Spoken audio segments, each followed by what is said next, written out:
आज हम जो करने जा रहे हैं वो आरएसी हमारा सब्जेक्ट रहेगा। आरएसी में हम कुछ क्वेश्चन डिस्कस करेंगे, साथ में इनके हम कुछ टॉपिक भी हम साथ के साथ डिस्कस करेंगे।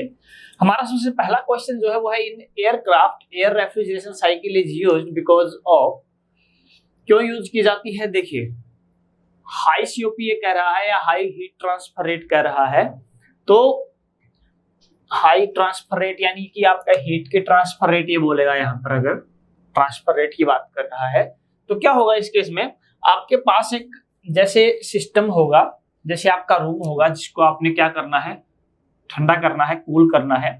तो यहाँ से जो एयर एक पाइप के थ्रू गुजर रही है या डायरेक्टली जा रही है, मतलब कि एक एक्सचेंजर के फॉर्म में जाएगी, ठीक है।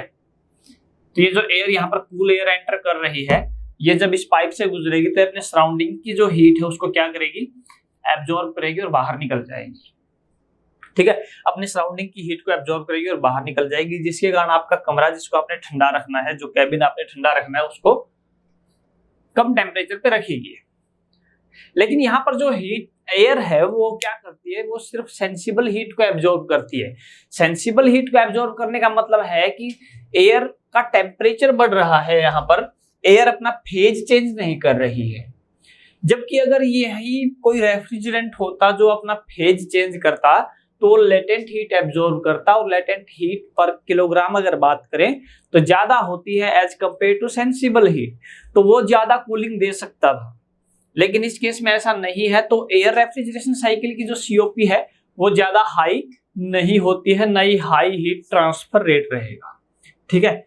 लेकिन जैसे एयरक्राफ्ट की बात करें तो एयरक्राफ्ट के केस में हमें क्या करना है, हमारा विमान ऊपर उड़ के जाएगा, एयरक्राफ्ट ऊपर उड़ के जाएगा। अगर हम कोई ऐसा रेफ्रिजरेंट ले लें, जैसे हम वाटर ले लें या अमोनिया ले लें, जो हमें क्या दे सकता है, हाई सीओपी या हाई हीट ट्रांसफर रेट दे सकता है।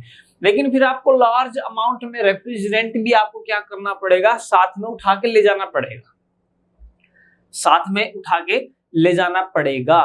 तो इस केस में आप क्या कह सकते हैं कि अगर सीओपी जो आपकी बढ़ रही है, इंक्रीज हो रही है, उसके एवज में आपको क्या है, लोड भी एक्स्ट्रा उठा के ले जाना पड़ रहा है, तो सीओपी जो आपकी जो कह सकते हैं कि पर टन ऑफ रेफ्रिजरेंट के लिए जो आपका वेट है वो बहुत हाई हो जाएगा उस केस में।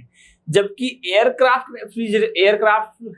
रेफ्रिजरेशन के केस में आपको एयर को नीचे से ले जाने की जरूरत नहीं है, क्योंकि आपके पास ऑलरेडी अवेलेबल है वहां पर, तो आपको अलग से पैक करके ले जाने की जरूरत उसको नहीं है।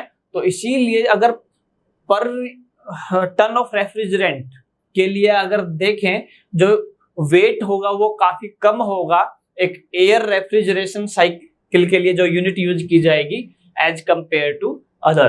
तो इसीलिए जो हम एयर क्राफ्ट में यूज करते हैं वो एयर रेफ्रिजरेशन साइकिल यूज करते हैं, वो भी लो यूनिट वेट पर कॉस्ट के कारण, ठीक है, लो यूनिट वेट पर टन ऑफ रेफ्रिजरेशन के कारण। और नॉर्मली जो एयर रेफ्रिजरेशन साइकिल होती है वो आपकी रिवर्स्ड ब्रेटन पे काम करती है, रिवर्स्ड ब्रेटन साइकिल पे काम करती है, ठीक है। इसके बाद अगर बात करें bell Coleman cycle, second question हमारा, ए bell Coleman cycle consists of.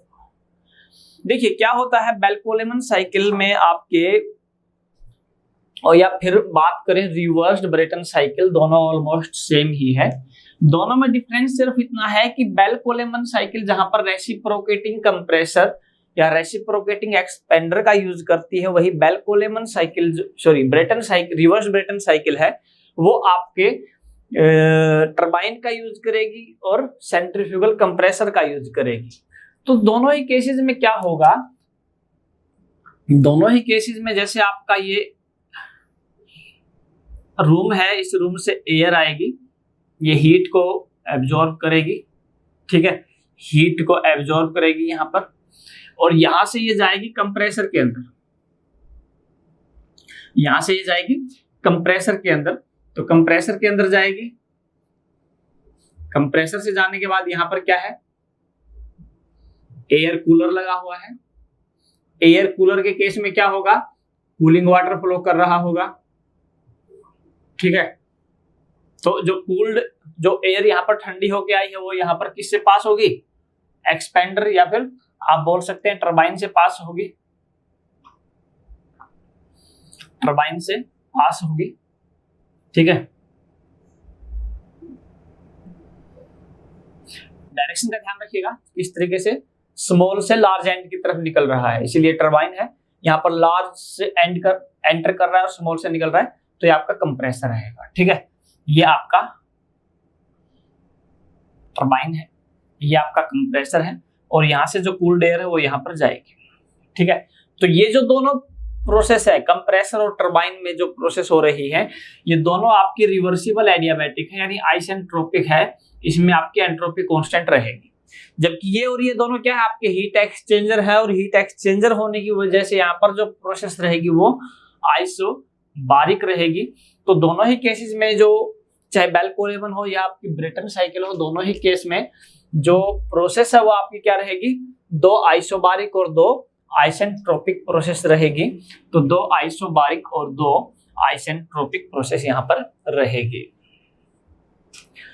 Next question है हमारा, the most suitable refrigerant for a commercial ice plant, the most suitable refrigerant for a commercial ice plant is. देखिए जो इसमें NH3 है, this is the most suitable plant, ठीक है, most suitable plant, क्योंकि ये क्या है, ज्यादा से ज्यादा हीट आपकी रिमूव कर सकता है पर साइकिल। अगर बात करें एक साइकिल में ज्यादा से ज्यादा हीट जो है NH3 ये रिमूव कर सकता है, तो इसीलिए this is the most suitable. ज्यादातर कमर्शियल आइस प्लांट्स में आपके अमोनिया का ही यूज होता है। इसके बाद आता है वेपर एब्जॉर्प्शन रेफ्रिजरेशन सिस्टम, जिसमें अमोनिया एब्जॉर्प्शन रेफ्रिजरेशन सिस्टम है। अमोनिया एब्जॉर्प्शन रेफ्रिजरेशन सिस्टम जो होता है, इसमें क्या होता है, NH3 यानी ammonia is used as your refrigerant. Ammonia आपके रेफ्रिजरेंट की तरह यूज होगी, और जो वाटर होता है वो एब्जॉर्बेंट होगा, एब्जॉर्बेंट होगा क्या, क्योंकि वाटर के अंदर कैपेसिटी होती है, वो ज्यादा से ज्यादा NH3 को क्या कर सकता है, एब्जॉर्ब कर सकता है, ठीक है। अब हम बात करते हैं lithium bromide in vapour absorption system. Sorry, हम अभी इस क्वेश्चन को हम पूरा नहीं किए अभी।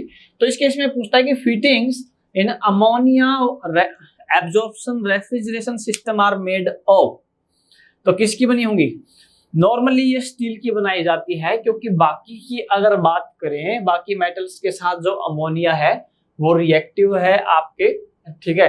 तो अमोनिया किस भी डैमेज हो सकती है जो रेफ्रिजरेंट का काम कर रही है, तो इसीलिए कास्ट स्टील के साथ या स्टील के साथ ही इसका कोई भी रिएक्शन नहीं होता है।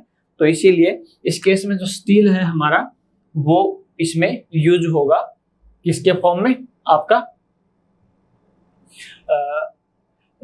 मतलब कि जो फिटिंग्स अमोनिया रेफ्रिजरेशन सिस्टम में की जाएंगी, अमोनिया एब्जॉर्प्शन रेफ्रिजरेशन सिस्टम में की जाएंगी उस केस में।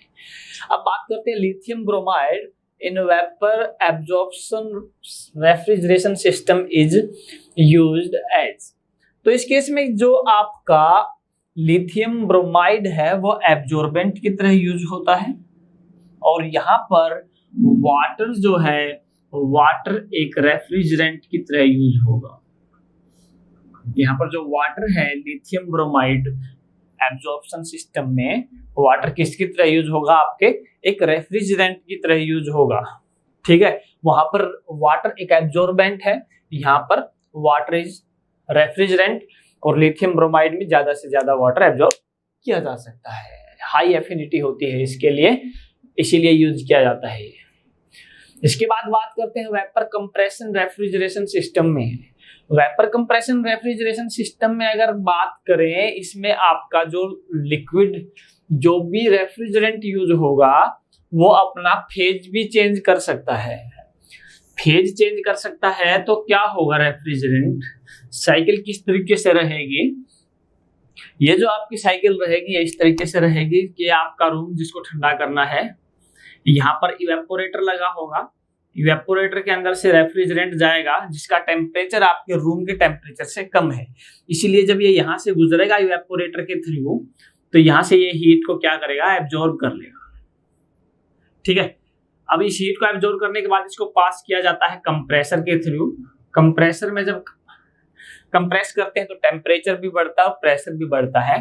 तो इसके बाद इसको जो भेजा जाता है कंडेंसर में भेजा जाता है। कंडेंसर के केस में क्या होगा, कंडेंसर के केस में यहाँ पर जो कूलिंग वाटर है उसके कारण ये जो आपका रेफ्रिजरेंट होगा ये कूल होगा, और फिर यहाँ पर हमने क्या लगा दिया है, एक थ्रोटलिंग वाल्व लगा देते हैं। थ्रोटलिंग वाल्व हम लगा देते हैं। देखिए एयर रेफ्रिजरेशन साइकिल में यहाँ पर कंप्रेसर था तो इसके बदले में यहाँ पर हमारे पास क्या था, एक्सपेंडर था। तो होता क्या था कि एक्सपेंडर में एक्सपेंशन होता जिसके कारण कुछ वर्क मिलता था, और उस वर्क का जो वर्क हमें मिलता था उसको हम कंप्रेसर को ऑपरेट करने में यूज कर लेते थे। ठीक है, लेकिन यहाँ पर जो यहाँ से कंडेंसर से जाने के बाद थ्रोटलिंग वाल्व में जो एक्सपेंशन होती है वर्क डन जो हमें मिलता है वो बहुत ही कम मिलता है, क्योंकि टेम्परेचर काफी कम हो चुका होता है। तो यहाँ पर जो वर्क डन है हमें काफी कम मिलता है। उसके रिस्पेक्ट में अगर देखें जो हमारा यहाँ पर मूविंग पार्ट रहेगा, अगर टरबाइन होगा या कुछ टरबाइन यूज करेंगे या फिर रेसिप्रोकेटिंग कंप्रेसर यूज करेंगे, सॉरी एक्सपेंडर यूज करेंगे, तो क्या है उसकी जो मेंटेनेंस कॉस्ट है वो बहुत ज्यादा हो जाता है। उसके कंपैरिजन में जो वर्क मिल रहा है यहाँ पर वो बहुत स्मॉल होता था। तो इसलिए हमने क्या कहा कि हम यहाँ से एक ऐसा पार्ट लगा देते हैं जिसमें हमें क्या है कि खर्चा भी ज्यादा नहीं पड़ेगा, एक्सपेंस भी ज्यादा नहीं होगा, मेंटेनेंस कम रहेगी।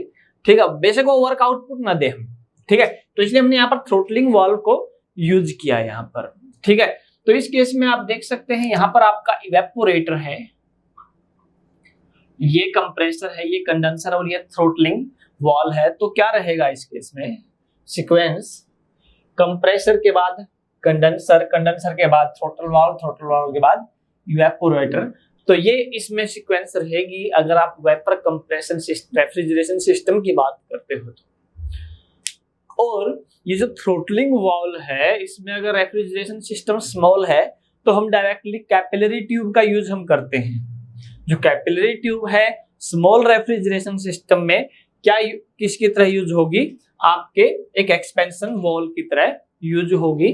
तो ये हमारे नेक्स्ट क्वेश्चन का आंसर है कि एक capillary tube is used in small refrigerator to serve the purpose of expansion valve. तो नेक्स्ट वीडियो में कुछ और क्वेश्चन लेके आएंगे और कुछ टॉपिक्स हम डिस्कस करेंगे उन्हीं क्वेश्चन के बेसिस पे। अभी बस आप इतना कीजिएगा, वीडियो को लाइक कीजिएगा और चैनल को सब्सक्राइब करके वीडियो शेयर कर दीजिएगा आपके फ्रेंड्स के साथ।